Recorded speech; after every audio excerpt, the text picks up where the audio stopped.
For a long while, ever since the Battle of Shinjuku directly happened, a lot of people were starting to question how did all the characters end up becoming this strong, down to the point where Sukuna wasn't one-shotting them. Now, of course, a lot of people did assume Sukuna was just playing with them. However, even now, most recently in chapter 250, Sukuna had to question Yuta and Yuji how they ended up becoming this strong in around a month, and just what they did over this month-long time skip, with Yuta saying, "We cheated." And today I'm here in this video because I want to see if I can figure out what they did in particular in this 1 month time skip to see how they became this strong, or if we can figure out the several methods they might have taken in order to become this strong. I'm Eternal Flame, and welcome to What Did Yuta Mean by Saying We Cheated? Now, the first thing that I think needs to be established is the fact that they did certainly get a power amp in between the 1 month time skip, and it's a drastic one at that, to the point where Sukuna has directly said that all of their cursed energy reinforcements has leveled up to the point where they're able to keep up with Yuji in terms of speed in combat. Even Ino was able to do that. You know, Yuji, the same person who could keep up somewhat with Maki a month ago.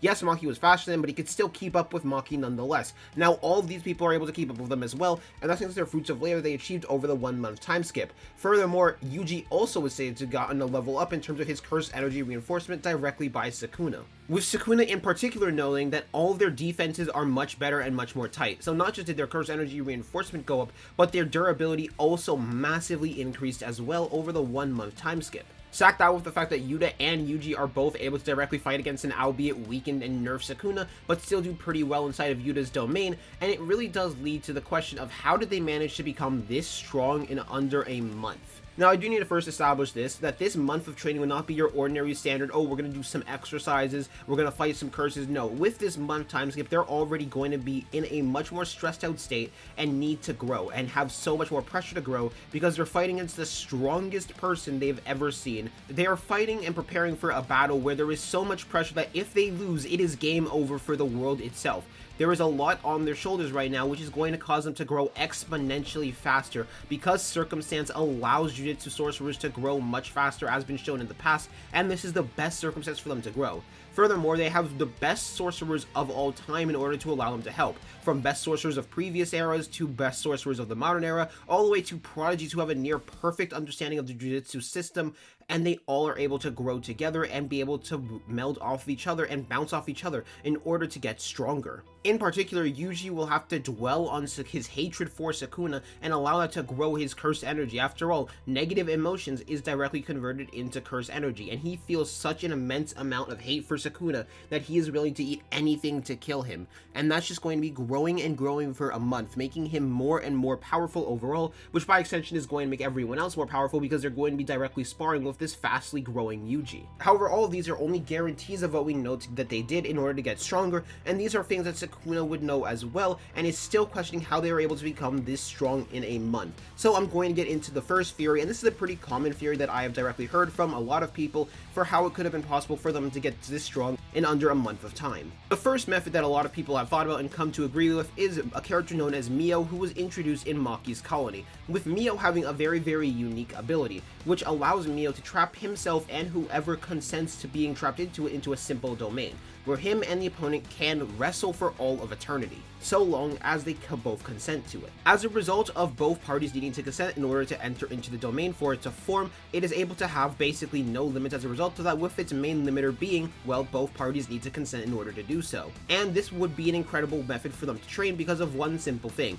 We know that they were able to do 1,000 rounds of sumo in the total time span of 1 minute, where time flows much faster inside of that domain, and this would allow them to train much better in comparison to before. Because, for example, Maki wouldn't get as many benefits from that because she doesn't have cursed energy, but more and more time would mean more and more negative emotions between to dwell and rise, which would allow all of them to convert those negative emotions into cursed energy and get stronger as a result of that. With the knowledge that Maki is aware of how this domain even functions to begin with, I do think it is very, very possible that Mio was used, if not completely certain, other than the one small factor of we did not see Mio participate in watching Gojo battle against Sukuna, so he wasn't part of the peanut gallery. But at the same time, it could have just been Gege wanting to hide this little secret and surprise, or Mio just deciding not to be there because he wants to sumo against other people. Furthermore, Mio would certainly be down for this because this would give him so many more sumo opponents, because that's all he really wanted, people he could sumo against, and this is going to fulfill that desire for him. And on top of that, they're going to get stronger and stronger, which is as a result going to be able to give Mio better and better sumo opponents, so it's very, very likely Mio would have agreed to this, especially if Maki worded it in the right way. So I can see it being very likely that this is one of the possible ways they were able to get stronger. However, I do believe there are other possible ways too, but I do think this way happened near certainly. But while I do think this is certainly one of the methods they used in order to get this strong, I don't think this is what they directly mean by they cheated. Or at least I don't think that's what Yuta means directly by they cheated. Which is what I'm going to get into the next theory, and this is the one I'm much more excited to talk about, binding vows. Now, if you've been on my channel for a long while, you will know I absolutely love binding vows, and I absolutely adore binding vows, because they are one of the most underutilized tactic in all of JJK, and the quickest method in order to get strong. And the fact that more people don't really use them is honestly always more of a surprise to me. So them using binding vows in order to get this strong, and Yuta feeling like we cheated in order to get this strong through binding vows, would make a lot of sense. After all, binding vows are nothing more than a shortcut in order to get this powerful. Now, one possible type of binding vow that I've heard about recently through Dynamic Weeb's video, so go check out Dynamic's Weeb video after you're done with mine, is a binding vow where the result of if Gojo were to die against Sukuna, all of them would get an overall massive power buff. And there are two ways I could see this being possible on how it was made. The first way that I can see a binding vow like this being made is one between Gojo and each of his students separately, where he promises that some of his curse energy and power before he dies will be passed on down to whoever he makes the deal with. So effectively, each of them have a part of Gojo. However, I think it'd be more than just a part of Gojo's curse energy, but I could see it being very more like all of the curse energy that Gojo could ever make in his life. It would be split among each of them in order to go fight Sukuna. Basically as Gojo's last way to give his students one last chance and one massive power-up in order for them to stand a chance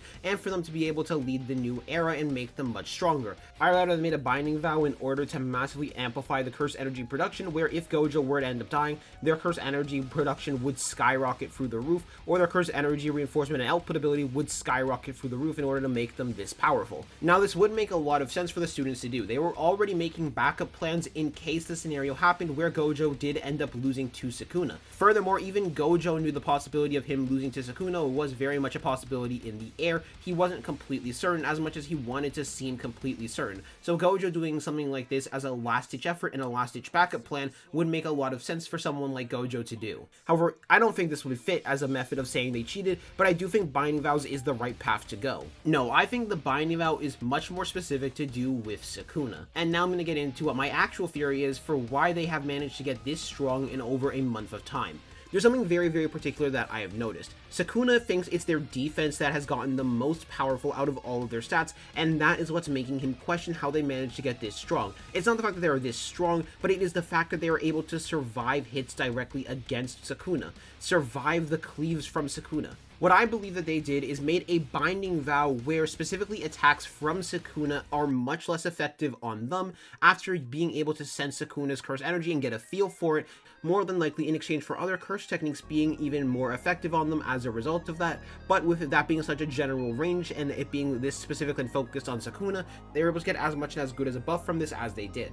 In other words, they made Sukuna's attacks drastically less effective on them, and as a result of that, I could see the likely cost being like everyone else's curse techniques is now like 10% more effective on them, if not an even less degree. The reason why I don't think the cost would be that steep is purely because of the fact there are so many potential sorcerers and curses that exist in the world, and by extension of that, the target can be much more broader, but now all of them just have a little bit more effective attacks on them, and as a result of that, they would be able to stack and add on over time. Furthermore, they are all aware of the fact that Sukuna is much more powerful than them, and if they are not careful and fight against a full power Sukuna, then Sukuna will likely end up one-shotting them more often than not. So them making a specific binding vow in order to focus on Sukuna and make sure Sukuna can't really one-shot them makes a lot of sense in exchange for this small little cost if the binding vow range can be that wide. Now you might be wondering though, how could they get a feel for Sukuna's cursed energy like that? They don't have Sukuna with them, except they do. They actually do have Sukuna with them through Yuji Itadori himself, as it was directly stated that Yuji was soaked in Sukuna's cursed energy, so they could get their cursed energy potentially accustomed to Sukuna's cursed energy in order to make Sukuna's cursed energy that much less effective to them. It would also be a credible callback to the fact that Yuji is completely soaked in Sukuna's cursed energy, and it would explain why that is such an important thing, as it is the direct key for them to survive this long. Now, I'm going to say this, I don't think this theory is actually that likely, but it is still a possible way of how they were able to cheat in order to get this strong. There's also other theories that I have seen, like them eating curse tools, but that doesn't really work unless it's Yuji directly, because Yuji's kind of the only one who can really eat curse tools, so yeah. But other than that, that's kind of everything I could really think of on their possible ways they could have cheated in order to get this strong against Sukuna, but that's for the future to see. Maybe we might see in the future on how they were able to get this strong in order to battle Sukuna and actually get this durable, that their defenses are so tight that even Sukuna is willing to compliment them. I want to hear what you guys think in the comment section down below for how they were able to cheat and get this good. I'm gonna see y'all later. Peace out. Have a good day. Hey you, yeah you, I'm here to hook you up with some really good anime merch and merch for comic book lovers. Now, do you love Jujutsu Kaisen, Dragon Ball, Naruto, One Piece, Bleach, Marvel, DC, and all of the above, and do you have your own nerd stuff that you're into? Well, I got some good stuff for you today, as our friends at Fandominion are here to hook you up because they got the best merch. If you've been around here for a while, you'll know that they've been with our channel for a long time. So you can take it from me that they got good merch and they will hook you up with the highest quality merch. After all, I really recommend them. They got some really good merch, and I'm gonna hook you all up with something special. If you use the code TEF, really simple, really easy to remember, made it simple for all y'all, you get a 10% discount. Yeah, that's right, a 10% discount for all the merch you could possibly buy. And I guarantee you, you'll be happy with whatever you get. So, you guys make some money, I'll give you a discount, I make some money, we all get happy. Hope you all enjoy, and let's continue on with the rest of the video. Remember to check out Fandomian. Link in the description down below, as well as our code.